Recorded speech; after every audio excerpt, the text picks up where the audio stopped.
O Brasil é um país racista, sim. O maior problema do racismo no Brasil é a negação. No Brasil, falar de racismo é feio, as pessoas não querem tocar no assunto. Ninguém quer discutir desigualdade social. Quando você fala de cotas, de ações afirmativas, as pessoas têm opiniões e opiniões diversas. Mas o problema racial não está somente aí e não é a cota que vai resolver o problema racial. Nós tivemos mais de 300 anos de escravidão. O Brasil foi o último país a terminar com a escravidão e terminou sem nenhuma estrutura do Estado, sem nenhum programa para realocar essas pessoas negras na sociedade. E durante gerações e gerações e gerações, os negros ficaram à margem da sociedade com muito menos acesso a bons empregos, à educação, ao ensino de base, ações que geram a igualdade. A injúria racial, as palavras, elas magoam, elas são um grande problema e as pessoas praticam essas injúrias raciais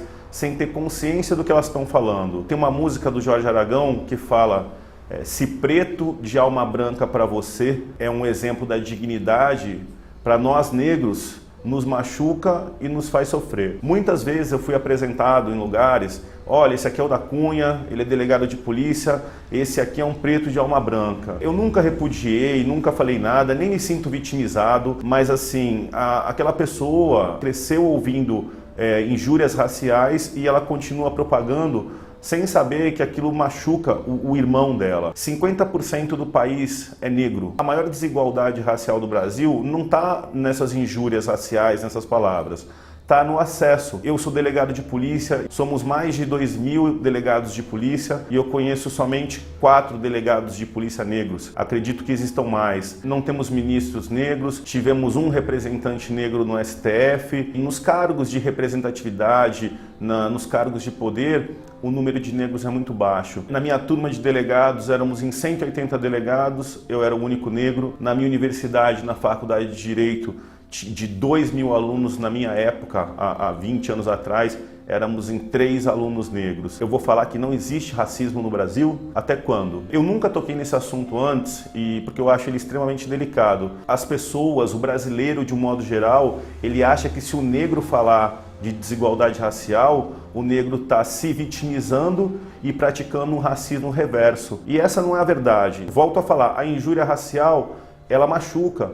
Mas a questão não é essa, a questão é você estar num restaurante de classe média alta, ter 30 pessoas comendo e você olhar e ver um negro de 30. A questão é você frequentar um clube, praticar algum esporte e não perceber negros. A minha mulher é branca, minha filha é mulata, meus filhos são mulatos, negros também. A gente, de anos para cá, desenvolvemos o hábito. Todas as vezes que nós vamos num local de nível social médio, não é de nível de elite, né? Nós procuramos contar e ver quantos negros tem no ambiente. A resposta é sempre a mesma. Eu sou o único ou tem mais um? O que eu acho importante, dentro agora do Dia da Consciência Negra, não é a gente tentar resolver o problema de uma vez só. Eu só queria que as pessoas pensassem, que as pessoas refletissem.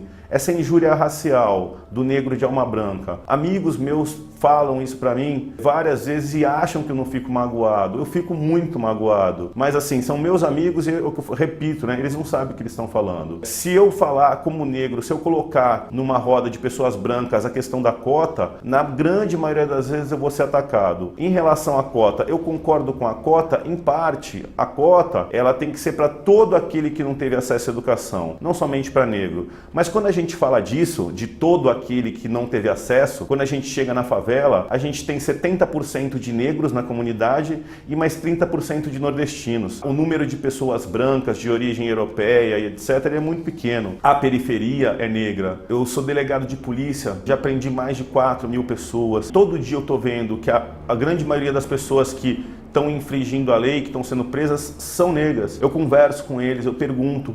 Eu falo, mas por que você está traficando? Por que você foi roubar? A grande maioria das respostas é a seguinte: doutor, eu tentei emprego, não consegui, eu tentei trabalhar, não consegui, eu tentei outros acessos, a minha família está passando fome, eu estou desesperado. Eu não estou negando que existe o criminoso, tem o criminoso negro e tem o criminoso branco, mas muitos daqueles que estão na margem da sociedade, eles vão praticar crime às vezes por desespero. O que o negro quer? O que eu gostaria como negro? Eu gostaria de educação de base. Está na hora de lá no ensino, na creche, no Fundamental 1, no Fundamental 2, até o ensino médio, os excluídos, negros, entre outras classes excluídas, terem direito à educação de base e conseguirem concorrer pela vaga de medicina da USP. O negro, ele não quer a vaga de medicina da USP na cota. A grande maioria dos negros não quer isso. Ele quer ter condições de competir. E o que mais me machuca, a parte mais delicada, os negros não gostam de falar da desigualdade racial porque,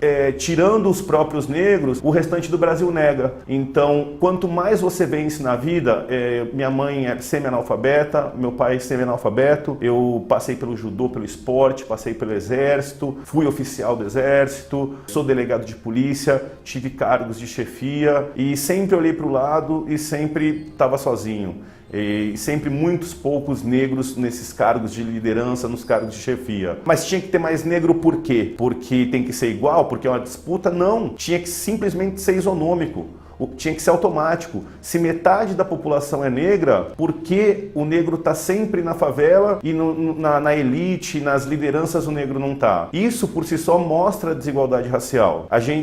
As pessoas se surpreendem, falam, nossa, você é delegado de polícia e é negro. Não devia ter surpresa nenhuma. Tinha que ser totalmente normal. As pessoas falam da Maju, da Maria Júlia Coutinho, apresentadora da Globo. Nossa, uma apresentadora negra. Só o fato de causar essa estranheza já é a desigualdade racial escrachada pra gente. E isso acontece o dia inteiro. Muitas vezes eu vou em lugares, as pessoas, nossa, você é delegado? Eu era delegado em Miracatu. Duas mulheres entraram correndo na delegacia, uma branca e uma negra. E eu estava parado na porta da delegacia. A mulher negra falou para mim, eu queria falar com o delegado de polícia. Eu falei, pois não, senhora, pode falar. Ela falou, não, com o delegado eu queria falar. Eu falei, pois não, senhora, pode falar. Ela falou, não, meu filho, você não... A negra falou isso para mim. Eu falei, senhora, eu sou o delegado de polícia. Quando eu falei isso, ela começou a gritar, aleluia, senhor, obrigado, senhor. A outra mulher branca se aproximou, ela falou assim, agora você vai ver, você me xingou, você me injuriou por causa da minha cor, olha agora, ele é negro também. Então assim, já acontecendo ali, a própria negra me discriminou sem nem perceber, porque eu era negro, ela não conseguia acreditar que eu era delegado. Depois ela quis usar isso contra quem tinha praticado injúria racial contra ela. É uma sequência de desigualdade, de racismo, que as pessoas não sabem nem o porquê e nem da onde, sabe? E isso vem de um processo de abolição da escravatura desestruturado. Eu não estou aqui para fazer propaganda, falar assim, Da Cunha, por que você demorou tanto para falar disso? Porque eu nunca me senti à vontade, porque talvez a mensagem que eu queria passar, ela não fosse tão forte se eu não tivesse me destacado socialmente, se eu não fosse delegado de polícia negro, né? E eu passo essa mensagem para negros, para brancos, para todos. Vamos olhar para as minorias. Estatisticamente, a maior minoria que nós temos é a negra, mas temos outras minorias. E assim, as pessoas têm que ter o direito de sonhar. O que eu sempre quis, eu nunca tive direito de sonhar com medicina na USP. Eu fui para o exército, eu fui ser delegado e eu fui seguindo os caminhos das oportunidades que me apareceram. Eu acho que a gente tem que, consciência negra, a gente tem que pensar assim. Estou falando hoje porque acho que chegou o momento de eu falar. Eu acho que a gente tem que pensar em diminuir a desigualdade. Só isso. Existe racismo, mas o Brasil é um país maravilhoso, o nosso povo é maravilhoso e se todos nós com inteligência pensarmos, tivermos ideias juntos, a gente vai diminuir essa desigualdade e não vai se assustar por um negro estar no STF ou por um negro estar em algum lugar e também não vai fazer a conta se é negro ou se é branco. A desigualdade racial, ela vai terminar o dia que ninguém mais olhar para a cor de ninguém. São raros os momentos que eu lembro que eu sou negro. As pessoas me lembram que eu sou negro, mas eu não lembro que eu sou negro e nem lembro que ninguém é branco ou negro. Eu lembro só que eu sou um ser humano. Mas quando eu olho para essas questões de educação, para tudo isso que a gente está debatendo, eu falo, infelizmente, existe a desigualdade racial e existe o racismo. Eu sou delegado de polícia, eu sou negro, injúria racial é crime e racismo é crime. Eu tô de olho nisso aí.